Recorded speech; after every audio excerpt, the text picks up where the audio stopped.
በምድራችን ላይ ደም እንዲሁ የሚፈሰው በእኛ ኃጢአት ይሆንን? በእኛ ኃጢአት ይሆንን? በእኛ በደል ይሆንን? ወደ ራስ የማየት ወደ ራስ የመመልከት በዚህ ባለንበት ወቅት አሁን ያለንበት ዘመን በቤተክርስቲያናችን ትምህርት ዘመን አስተምህሮ ነው የሚባለው። በዘመን አስተምህሮ በመጀመሪያው ሰንበት ላይ የሚዘምረው የዳዊት ምስባክ ወይም መዝሙር እንዲህ የሚል ነው። ኢትዝክር ለነ አበሳነ ዘትካት ፍጡነ ይርከበነ ሳይልከ እግዚኦ። አቤቱ የቀደመ በደላችንን አታስብብን፣ ይቅርታ ፈጥኖ ይደረግልን። እስመ ተመንደብነ ፈድፋደ፣ እጅግ ተቸግረናል፣ ተጨንቀናል። እግዚአብሔር ሀገራችን ኢትዮጵያን ያስባት። የቅዱሳኑ ሀገር፣ የነ ቅዱስ ያሬድ ሀገር፣ የነ አባ ተክለ ሃይማኖት ሀገር ዛሬ በጭንቅ ነው ያለችው። ካህናት በቤተ መቅደስ ውስጥ እየታረዱ፣ የወጣቶች ደም በየጎዳናው እየፈሰሰ በሐዘን ውስጥ ነው ያለነው። እግዚአብሔር ይመልከተን፣ እግዚአብሔር ያስበን ወዳጆቼ። ታዲያ ኤሊ ይህንን ሲያደርግ ለሳሙኤል ነገረው። ጆሮ ጭው የሚያደርግ ነገር አመጣለሁኝ፣ ከቤቱ ሽማግሌ ይጠፋላል። ከቤቱ ምን ይጠፋል? አሁን ኢትዮጵያ ሽማግሌ ያለ ይመስላል። መቼም ነው አስታራቂ የሚያግባባ እኮ ጠፍቷል። በዚያም በዚህም ያለው በለው ነው የሚለው። ከቤተ ክህነቱ አይደለም ከቤተ ክህነቱ ሽማግሌ ጠፍቷል።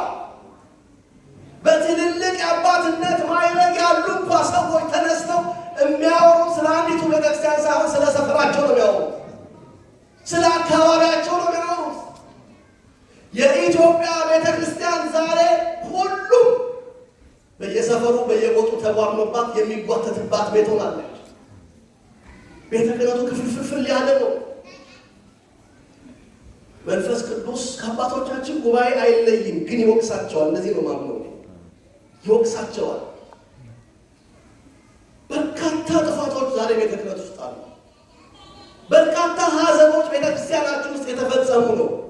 ሽማግሌ በቤትህ አይኖርም፣ ጆሮን ጭው የሚያደርግ ነገር አመጣለሁ፣ መከራ በእስራኤል ላይ ይመጣል። እስራኤል ጠላት አለባቸው ፍልስጤማውያን እና አንድ ጊዜ ከጠላቶቻቸው ጋር ሊዋጉ ወደ ሰልፍ ወጡ። ወደ ሰልፍ ሲወጡ በአንድ ቀን 4000 ሰው ሞተባቸው ይላል መጽሐፈ ሳሙኤል ቀዳማዊ ምዕራፍ 2 ምዕራፍ 3 ምዕራፍ 4 ምዕራፍ 5 እነኚህ ተከታታይ አድርጓቸው። ታዲያ ሲወጡ 4000 ሰው ሞተ። ይሄ 4000 ሰው የሞተው የእግዚአብሔርን ታቦት ስላልያዝን ነው አሉ። ተመልከቱ፣ ምንን ስላልያዝ? እውነታቸውን ነው። የእግዚአብሔርን ታቦት ይዘው ታቦተ ሕጉን ይዘው የእስራኤልን ታቦት ይዘው የቃል ኪዳኑን ታቦት ይዘው ዮርዳኖስን ተሻግረዋል። እውነት ነው። የኢያሪኮ ቅጥር ፈርሷል። እውነት ነው። በምድረ በዳ የእግዚአብሔርን ብዙ በረከት አይተዋል። እውነት ነው። እንዲያም አናረግ ነው ብለው ታቦቱን ይዘው ወጡ። ካህናቱን አሰለፉ፣ ቀንደ መለከት አስነፉ። እልልታ ነበር። በእልልታ ውስጥ እግዚአብሔር የለም። አሜን። እግዚአብሔር የሌለበት እልልታ፣ እግዚአብሔር የሌለበት ዝማሬ። ጠላቶቻቸው በድሮ እውቀት ፈርተዋቸው ነበረ። ምን አሉ? ወዮልን፣ እስራኤል ከአማልክቶቻቸው ጋር መጥተዋል፣ ያጠፉናል፣ ወዮልን እያሉ ሲጨነቁ በእስራኤል ሰልፍ መካከል እግዚአብሔር የለም። እግዚአብሔር ይታረቀን፣ እግዚአብሔር ይታረቀን።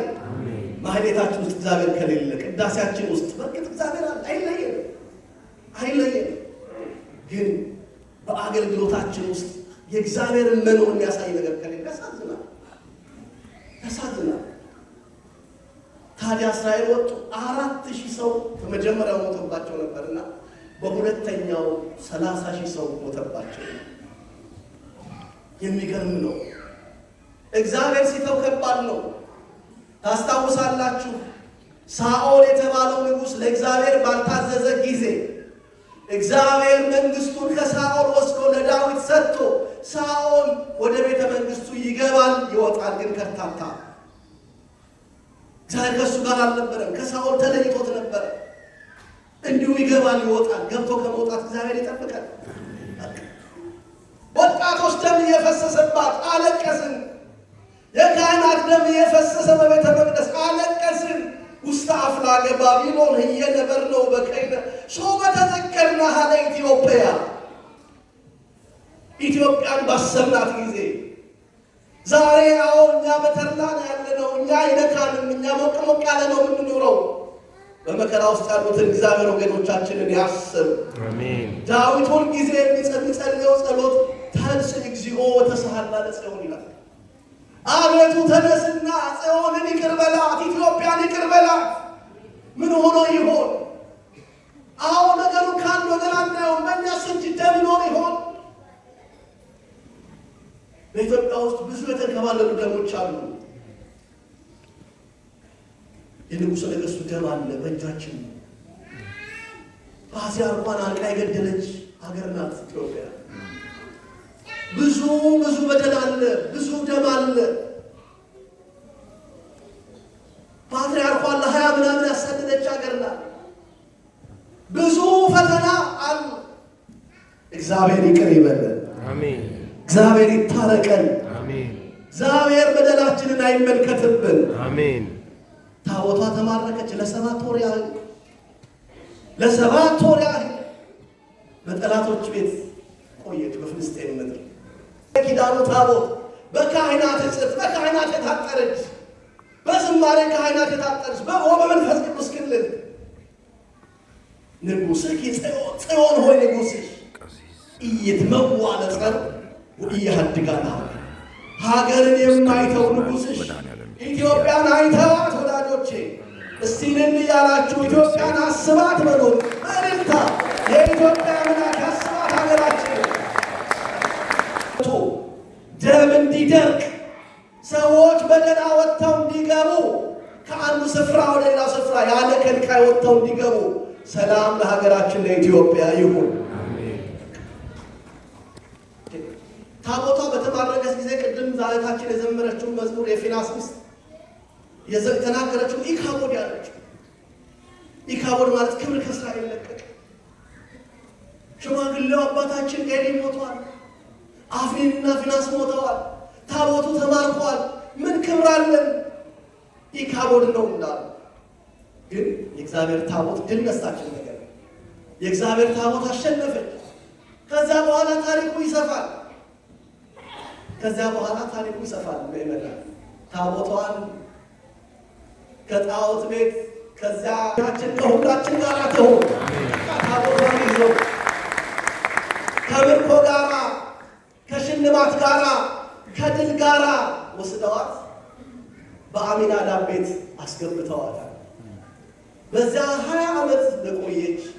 ከዛ ወደ ሁለተኛ ነገሥት ምዕራፍ 6 ላይ ስትሄዱ እንደገና ከአሚናዳብ ቤት አውጥተዋት ወደ እስራኤል አምጥተዋት ደግሞ አቢዳራ በሚባል ሰው ቤት 3 ወር ቆይታ የአቢዳራን ቤት ባርካ ወደ ዳዊት ከተማ ገብታ ዳዊት እየዘመረላት እልል እያለላት በማኅሌተ ጽጌ እስከ መነነቶም የልኮን ቅድመ ታቦተ ሕግ አመ ዘፈነ ንጉሠ እስራኤል እያለ እየዘመረላት ዳዊት እየወደቀ እየተነሳ በዛሬው ዕለት ታቦተ እስራኤል ወይም ደግሞ ታቦተ ጽዮን ወደ ዳዊት ከተማ የገባችበት አንዱ በዓል ነው። ሁለተኛ ይህች በመጽሐፈ ነገሥት ቀዳማዊ ምዕራፍ 10 ላይ በነገሥተ ሳባ አማካይነት በቀዳማዊ ምኒልክ ወደ ሀገራችን ወደ ኢትዮጵያ መጣ። በአክሱም ሀገር በዋናዋ መናገሻችን የኢትዮጵያ ዋና መናገሻ በነበረችው የስልጣኔ ምንጭ በነበረችው የታሪክ ማህደር በሆነችው በአክሱም ጽዮን የእመቤታችን ታቦት ያቺ የእግዚአብሔር ታቦት የሕጉ ታቦት የሙሴ ታቦት እንዳለች እንመሰክራለን፣ እናስተምራለን። ይሄ ታሪክ አለ። የታሪክ ሀገር ስለሆን እግዚአብሔርን እናመስግናት። የኢትዮጵያ ልጆች